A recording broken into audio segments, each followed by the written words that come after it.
All right, my mounts, the electronics, everything worked. Would I recommend the Tiger 900 Rally Pro 2024 edition? Yes. Out of all my bikes, this is the most versatile. It is fun. It's reliable. It is an excellent motorcycle. And I will say this, and I didn't want to say it when I was on the video with Ben, but this felt like a premium motorcycle. This felt like I was on like a GS or something premium when I was just cruising on the highway at 75. I didn't feel that way with the Tenere. I felt when I had my Tenere up at highway speeds, it buzzed a little. And let's be honest, this bike is $10,000 more, and I personally felt it. Not everyone will, to each his own, and I'm not slamming the Tenere because you saw what Ben did on that. And do you need this bike? No. But I'm glad I had it. I'm glad I had the extra power. I'm glad that I put all the extras on it. As far as bike setup, I think I did pretty good there. Where I failed on this trip was packing. But for the next trip, I'll get better. That's how we learn.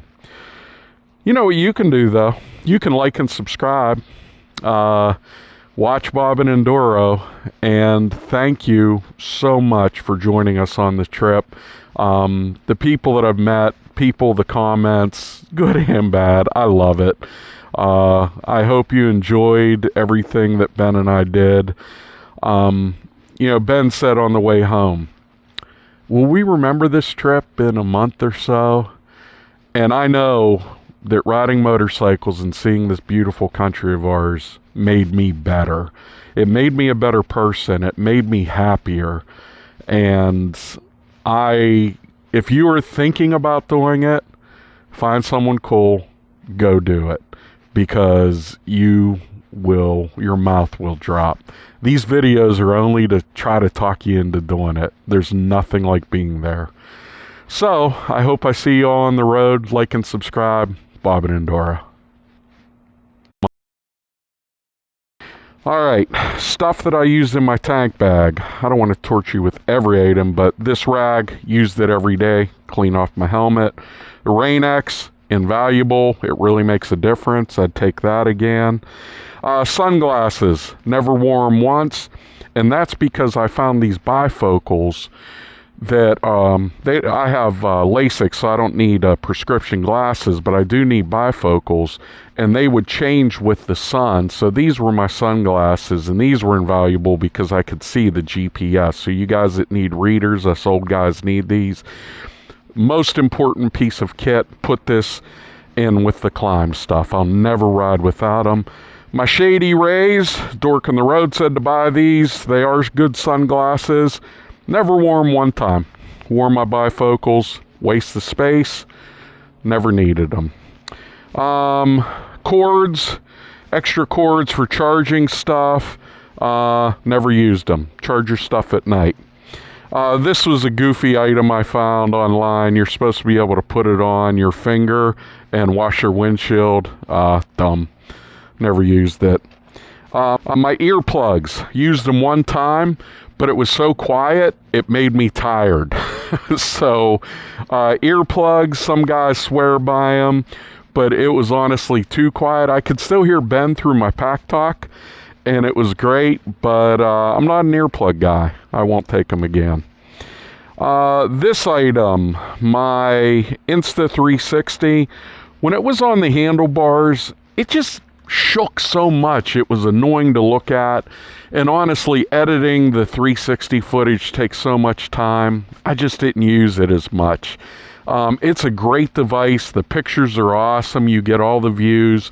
I do have some from Black Bear, but honestly, I don't know. It would have given better views for you guys, but I didn't use it that much. I'd put this in the do not take unless I really get serious about this moto vlogging. I bought this at the Yamaha store. This was to rain repel, kind of like the Rain-X. I didn't need both, but this also cleaned the windshields a little better than the Rain-X. So $8.95, what a bargain. All right, my headlamp We didn't camp. I used it one time when I was changing my brake pads. I would probably take this because if it's dark or whatever and you're changing a flat, you'll need. Sunscreen. I did use this in Moab, especially when I was riding the KTM. This, I didn't need this much. I'd just buy a little chapstick tube. Too big. Didn't need. My batteries for my GoPro. Invaluable. Charged them up all 3 at night. Never had a battery issue. I would take that again. Filters for my GoPro camera. I used one day. I thought the video, again, I'm not a professional. There's so many better vloggers than me, film-wise, but this was for the Ace Pro. I just never used them. This did come in handy. This is a battery pack. And just so I didn't have to get into the side of the bike, honestly, this would have been fine. And when I forgot to charge my Garmin, my InReach tracker, it was nice to throw this in my pocket and it charged it up. This was invaluable. I would take again. I have a bad habit. I do chew, so that was invaluable. Had to have. Took a lighter. I almost felt like I'd be arrested out west because fire dangers were extreme, but I had that. Never used it. I smoke cigars, but I ended up not smoking any on this trip. Should have, but I didn't. Wouldn't take. Or I probably would take that because you never know. I will say that I used the lighter to poke a hole in the Puig chain guard when I was trying it, so I'm like the guy, has potential, it has potential. Maybe the lighter I would keep. Batteries for the headlamp, I brought 2 sets. Don't know too many stores that don't sell batteries. Waste, didn't need them. Ben's extra key, I would take that again. I got to give that back to him when I see him. Earplugs in case I lost my other earplugs. I had wrenches for my TPMS system that I added. Remember, I added TPMS only because I was running knobbies and I didn't want to see the Triumph red light because my pressures were too low. So I put my own on. Didn't weigh much, and I'm going to tell you, that was a piece of kit I wouldn't change because it was peace of mind. Every time I was in the gravel, I would just look down and I saw my pressure was the same. I don't know how accurate it is. I really didn't test it. But all I know is my tires weren't going flat. And that was a wonderful, wonderful feeling. The multi-tool. Absolutely take this everywhere. I used it before I left to change a fuse. It's got everything you need. Honestly, a multi-tool would take care of most of the stuff I had in my toolkit. So I would take. And if I have to add air, I need that wrench. Bunch of miscellaneous stuff in here. None of it which I used. I wouldn't take it. I did bring an extra pair of gloves, and when I was helping Ben change his oil, these were actually nice to have to get the oil filter off. They weigh virtually nothing, and having an extra set of gloves in case you lose one or rip it, I would probably take again because they were so light. And then I brought a knife and a pen. Never used either of them. Again, campers, you're going to have a whole different set. In here, I just had some Tylenol, I had some Celsius powder, and an extra phone cord. And I also kept an air tag in case someone stole it, we could track them down.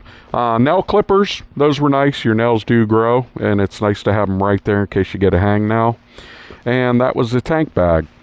My system for filling up with gas, Ben used to get mad because I could do it so quickly, but I'd take my gloves off, one snap, pull the tank bag down, use the key, flip it up, and I was into the tank. Put the key back in, take this, grab this one hook, and the tank bag was right on. So for me, that was ultra convenient. When we rode the gnarly stuff and took the tank bags off, I actually put a zip tie around the strap so the straps wouldn't go into my tire. And then I actually just clipped them together so they wouldn't fall. And that worked great. But the Tuss tank bag, going on touring, absolute must. And then my favorite thing was this cover I could do when it would start to rain. I would just take the cover out of that little pouch. I knew where it was every time. Sadly, Ben lost his about halfway in the trip, and this tank bag cover would keep everything dry. And again, it's not a security thing, but it's a deterrent. Someone that wants to steal your tank bag or get into it. It was just another thing that all they see is this. But tank bag, priceless, absolute must. The Garmin, my mounting, the windshield that I could adjust up and down while I was driving. People said you couldn't do that at 70, 80 miles an hour. They're wrong. I did it easily. I could push this up and down. And I did mess with it. I kept it up in the upright position probably 90% of the time, but a couple times I put it down to get more wind in my helmet, and that worked great. The Precision Evotech Precision mount, flawless. Best money I spent there. I also mounted an Easy Pass for tolls underneath that. And then the Garmin, one clip and it came off. Every time I went in a restaurant, I would take it off just because this was $600. And I'm like, someone just walking out and just grabs it. That'd be a bummer. But easy to get on, easy to get off, never fell. This mount right there did come loose one time. I took an Allen wrench, put a little, what do you call it? Loctite on it, and that never moved again. So the Garmin, won't do this in this video, but this is invaluable. Cell phones are not reliable. The cell phone, no. Garmin, yes. My opinion, you do what you want, but I will never go on a trip without the Garmin if I'm doing back roads and out of cell service. If you have cell service, then that's fine. The other piece of kit that turned out to be the best money I probably spent before it, and we put this on Ben's 2 days before we left. This is the Amazon LBW. Now, you've heard it under different names. You've heard it called Chiggy, Caru Pride. Everyone's making them. Innotech, they all make them, and they're like $600. This was $167. Was it perfect? No, it wasn't perfect. And here's the downfalls. It's only IP65. So if you would power wash your bike or spray it with water, it would have a tendency to get goofy for a little bit, but it never failed. It worked the entire time. The touchscreen worked, unless it was a deluge. If it was a deluge of rain, the touchscreen would act like a cell phone where it would start freezing up and not working, and that's when I used the Garmin. But having the cameras on here, the cameras, the footage that we got from Black Bear from our dash cams, I have one camera up front, which is a little dirty. And it also has microphones in it, and I have a camera in the back. Those gave us some of the best footage to show how steep some of the trails were. Otherwise, people would be like, why are you so scared on that flat road? But I think the dash cam and the Apple CarPlay were absolutely, in my opinion, priceless. This was the best $169 I spent. If someone stole it, I'm like, it's $160. It's not the end of the world. I'd be mad, but and then if it did need rebooted, I could just unplug it right there. And bonus, this is a USB-C. All my cords were packed, and I didn't have my extra battery pack. So one time I just hung my Garmin right here, my inReach, plugged this into it, and I had power. So I thought that was kind of cool. A lot of people talk about the Triumph Dash, of how slow it is and unresponsive. I don't know, maybe because I'm old. The Dash is perfect. The only thing I would do sometimes is get confused with the mode button in this with those gloves on. But just being able to see everything, it was great. I had to reset. Oh, this is a big glitch in the Tiger. This duration, once it hits 99 hours and 59 minutes, it quits recording.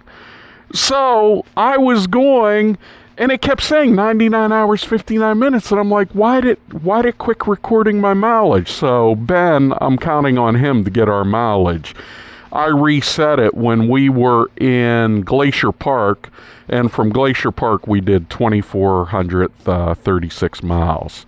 But then the other feature I always used was my fuel status. It gave me the range. I averaged on the entire trip between 48 and 50 miles to the gallon. And you guys know, I'm hard on the throttle. Every time I can, I turn it. I'm not looking to save gas. I'm looking to enjoy the ride. So the gas gauge in that were great. You can hit the home button and they would disappear. Hit the home button again and they come back. The Triumph Electronics, other than that stupid thing with the mileage, and maybe there's an update for that I don't know about, but I never got a check engine light. I never got any airs on the bike. Flawless. And so double thumbs up for Triumph. All right. This was to remote control this camera. You know how many times I used it? None. Zero. Never even turned it on. It's been dead since I put it on when I left here. And this was an absolute waste of kit that I put on the bike. I even zip tied it so it was all nice and neat. And I probably need my pliers to take this off. But this was absolute waste on my handlebars. Never used it. This was the mount for the GoPro. The 360 cam, again, as much as I used it, it was probably a waste of kit. So, as you can see, that's about the breakdown of everything on the bike. And, this is the POW that I would take again. And as I go through the clothes, I might as well do it right here, who cares? Just so you can see. And I'm going to go through what did I use and what did I never use. So, the first thing was I always carried a pair of shorts and my shirt, because the first thing you want to do is get out of that gear when you get in a hotel room. So I always had shorts, socks. These absolutely I would take again. And by the way, these are Skechers. I'm old. I don't have to be cool and wear cool shoes. So these were slip-ons. And they're black, so they're not like, they didn't get all dirty, and they look decent, so you didn't look like a bum going into places. But truthfully, I didn't care. So the shorts and that was there. This was my other climb gear, and let me show you the -1 degree stuff. I had 2 sets of these, and I wore them for days at a time. But this gear was amazing. This is a must. This is what I'll wear when I go enduro ride on the Husky now. That climb gear was probably the most important. And then the other was a silk, or a nice soft neck gaiter. Don't use cotton in the heat. I had an MSR that was made of cotton and it felt like I had a scarf on. Use this. You could wet it, you could wipe your shield. The neck gaiter is absolute must. If I forgot it, I would stop and put it on, because it also protected my neck from grasshoppers and bugs getting pinged with them. Plus, I would soak it at every stop, and it kept my neck cool. So, another heat strategy. Absolute must. This was cool. This was my charging for all my gadgets. And this was off Amazon. 240 watt lightning charger. It has, 6 USB and 2 USB-A's. It goes in higher amperage up top to lower amperage, so I could actually plug my laptop into this one. And then I was able to charge everything at night very efficiently and at the same time. So all my stuff was always charged. In here, too many clothes. Do I need the extra clothes? Maybe one other shirt, but nope, don't need it. I bought this Howes multi-purpose to put something on my chain, and it was a bargain at $15 for this at a truck stop. All right, just wipes and shovel in case you had to do your business outside. We didn't camp, so luckily did my business inside. These were my socks and underwear, absolute must. And that's the only thing I might have taken more. I think I took 4 pair of underwear. That way, and you could only like wear them once a day because they were just soaking wet at the end of every day. I am a technologist. I still consult. This laptop is a MacBook Air. Have all my stuff in here. It's not light. Probably weighs almost 5-6 pounds. But I had no option. For me, I had to take it. I'm a snorer, so I had to carry a CPAP machine. This is what that is. Sadly, I didn't get a prescription in time to get a small portable one. Plus, it was $1,000 for it because my insurance doesn't cover it. So I had to take the CPAP. So when you're criticizing people how they pack, you don't know everything about them. But I use a CPAP, and that worked great. Shaving kit, toiletries, that was cool. That was a must. Everything else in this bag I never used. Not once. It was all a waste of space. Pillows for camping. Extra fuel bladder. Water bladder. If you're on a bike and you have to get gas every 200 miles, the gas station's going to have water. I mean, maybe they won't, but that was a waste. It didn't weigh much. Camp towel, never opened it. Thermocell. We did use this twice when we were sitting in Colorado, but not necessary. Just use bug repellent. Emergency food in case we got stopped. Never used it. This was a cool purchase. This is an absolute must. This was a portable backpack that weighs virtually nothing. And I used this when I was riding the KTMs in Moab. I carried my flat tire kit and water and all my camera gear. That was a must. And it was cheap. So that I would keep. And finally, another pillow and then miscellaneous Ziploc bags, which I never used. Some paracord I never used. This, when I was overpacked at the beginning of the trip, I used this to hold all the bags on. But didn't need it. Didn't need the camp pillow. All absolutely a waste of space. So, as you can see, I could almost pack everything in one bag of the stuff that I didn't need. I watched every video, guys. I really tried before I left. And I think it's like my kids. I tell them stuff because I'm old and I have some wisdom. They don't listen. I didn't listen. I really thought, oh, just in case, just in case. And God, that bike's so heavy. When you're doing twisties or you're especially in the sand, you feel every pound when you're in the sand. I wish that wouldn't have been on the bike. But now I know. It's not my last trip. This stuff I will take. Everything over there, I will absolutely use every time. I'm not sponsored by Climb, and believe me, they didn't give me any of this. I paid retail for it. Ben wore the MSR gear. He was happy with it, but he doesn't get hot. He's been a carpenter all his life. He's done roofs. He was fine. The MSR gear, for me being a bigger guy, it was too hot. Anything over 85, I had to take the jacket off. The Gore-Tex with the Climb, I didn't. The pants were so comfortable, easy to unzip.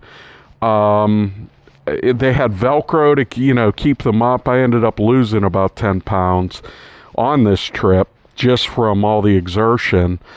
And I'm pumped on the Climb. If you can afford it, I'd say buy it. If not, find something that works for you. The boots, Did I need riding boots like that? Absolutely. I remember going down Black Bear. I stupidly put my foot down. I was close to the edge and I felt my boot get caught between two rocks. And I was able to get it out before it twisted my ankle or whatever. But had I not had thick boots, and then when I dabbed real hard, don't skimp on the boots. Don't skimp on the pants. And I wear the gear. Harley guys were asking me, ain't you hot? You know, why don't you just wear shorts and t-shirt? And hey, some of you guys ride like that, to each his own. But I love that I had the protection on. All right. So that's my gear breakdown. I don't think I need to go through the other bags. And now I get to clean all this up. And I get to clean the bike up, which I'm actually almost giddy about, to get the power washer to it. Get all the grime off, and she needs a full detail, so this is going to be a whole day's job to get her looking like new again. I ended up with road tires. I knew that we were done. I knew I could do gravel roads on it, which I did. Wasn't a big deal, but I was so glad I had the road tires because that's all we did. Ben had the Tusk 2 tracks on his, and the rear tire wore perfectly. The front tire wore really bad on the road, and we'll talk about that. Features of the bike that I put on that were absolutely critical. Crash bars. You can see my scratches when I dropped it on Black Bear and on Engineer. But they held up, nothing broke, my trellis didn't break, and all this stuff. Oh, the welds aren't that good. Bull. I dropped this 500-pound bike hard in the rocks. No damage because of the upper crash bars. I got them from Triumph. They never came loose. They never got bent. Priceless. Bark busters. Absolute must. Wouldn't change. The mirror, my mirror came loose, and I was so tired on Engineer, I didn't feel like getting my tools out to tighten it, so I just threw it in Ben's bag, and I put it on later. But I wish I would have had the double take. I think that's nicer if you're doing BDRs, but they were fine. They didn't break. The other piece of kit that I absolutely love were these highway pegs that I put on. And I put them on like this so that if I was sliding, they wouldn't catch and the bike would be able to slide. And they were good. They weren't the most comfortable position. I don't know. I tried every which way, but they worked for me. So I would put my boot out this way or put my foot there. And I also put my foot on top of there. And that was great. Let's see. The other thing that I did was I took a tie strap to keep my kickstand from clicking when you're going over the bad stuff, and that worked out pretty good. And you can see the dirt and dust still on there. These foot pegs, oh my god.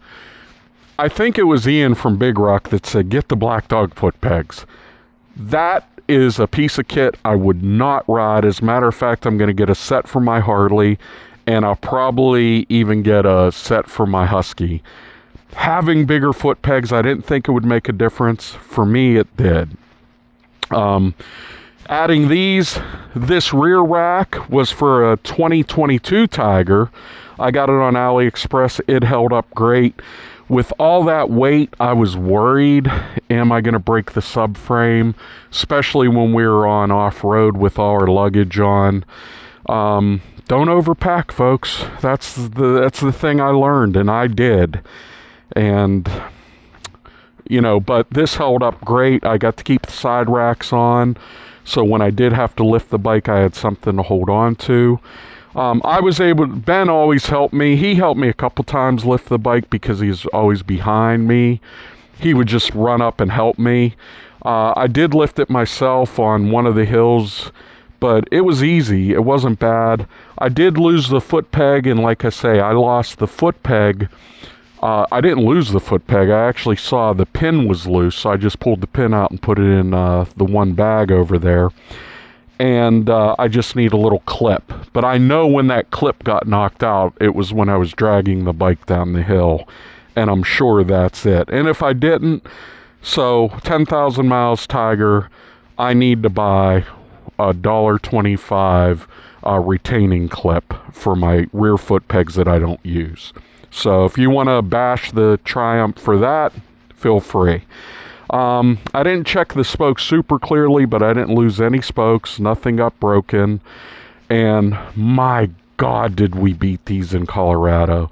The video doesn't do it justice, but oh my God, just the embedded rocks and beating the bikes. That's why after 3 days, I'm like, Ben, we got to ride these home. We're just torturing these things, but the rims held up, the spokes held up, and everything else held up. So that's the accessories. I don't think I'm forgetting anything. I did use these as running lights, but I noticed that when I kept my high beam on, people seem to pay attention more, but that's a discussion for another day. I did use the compression clicks. I went out about 3 on the compression rebound. No, actually the compression I took all the way to full. I ran the whole trip that way. And then this compression on the rear, I had, if I was off-road, I had completely out. And now that I'm going to be riding on the road for a while, I'm going to go ahead and crank her in. And see how many clicks. I think I had it right there, which is good for my weight. And it made a difference. When you took that the whole way down, the bike did squat a little bit, and in the sand and the gravel, it was so much better. So that's in the manual. They tell you what settings you should use for what considerations. The GTs actually have adaptive ride height stuff, and that would be nice. I wish they kind of would do that on the Rally Pluro, because that's the way the Pan America is.